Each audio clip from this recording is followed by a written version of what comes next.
cadar itu budaya Arab atau syariat?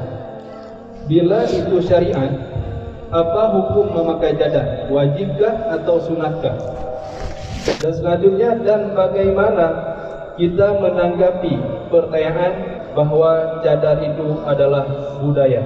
Terima kasih. Ini dalam kitab-kitab turas, kitab-kitab yang kita pelajari di daerah-daerah, persoalan cadar memang terjadi perbezaan pendapat ulama.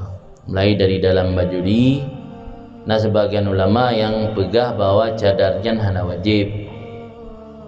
wajib pakai cadar. Tapi mio tak tepu urang lelaki yang bukan mahram memandang wajah tanyo, dia kata urina wajib tup. Jadi dengan ni lewat urang bak kedai gepandang tanyo, kan pandang sepintas le ka gepandang gekalan yang bisa menimbulkan fitnah atau syahwat. Nyali tanyo urina yang tak tepu dipandang le urang ke katanya wajib tup dro. Pakai cadar hana wajib yang menurut sebahagian pendapat. Tapi ketika tanyo ketahuan bahawa orang yang memandang katanya wajib tu. Itu dengan nija hana pakai cadar. Di depu orang dengan pandangan wajib cok pupu yang natuk muka. Supaya baik kala.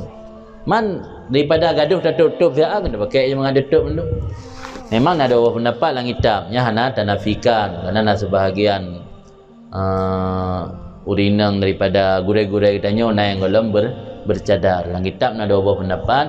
Yang memang YouTube hukum pakai cadar wajib, yang hukum pakai hana wajib, tapi mia tekedi ngentehah wajah menimbulkan fitnah wajib itu. Dia kata getubi luar rumah, mia kira-kira hana menimbulkan fitnah, hana pupu ada hana getub. Bang lewat dak kedai urang pandang, nya wajib tarik upiana tutup. Lepung jaro tutup ro.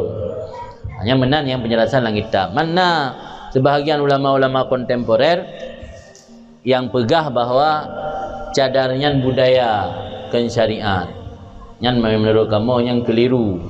Karena nacit sebahagian ulama-ulama Jino, kan ulama Jino ada dua pendapat cip, kan yang pegah cadarnya budaya atau nacit ulama yang pegah ya contoh Habib Umar je nekalan ba YouTube menjelaskan oleh beliau bahawa cadarnya kan adat, yang adat jahiliyah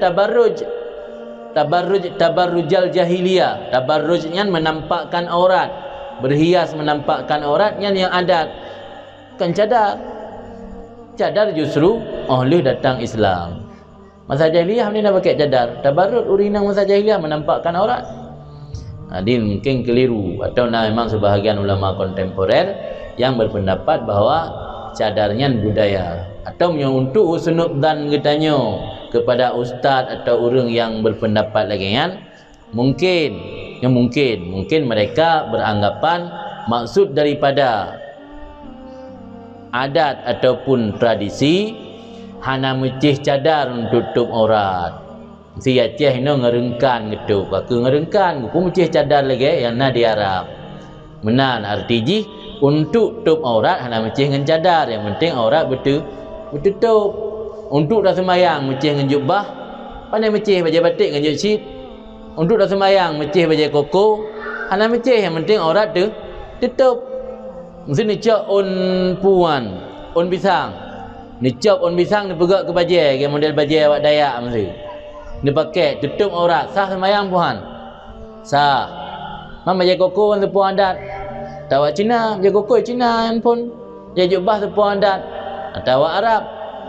Mungkin menan makna adat. Jadi inti terserahlah mereka mau bilang cadarnya adat atau bukan. Yang inti persoalan menutup aurat bagi orang inang menyo dalam sembahyang selain muka dan palit jaro, menyo dalam sembahyang selain muka dan palit jaro, menyo luar sembahyang seluruh tubuh termasuk muka. Karena mukanya nak pendapat lang kitab yang pegah boleh buka tapi selama hana menimbulkan fitnah. 6 tambahan.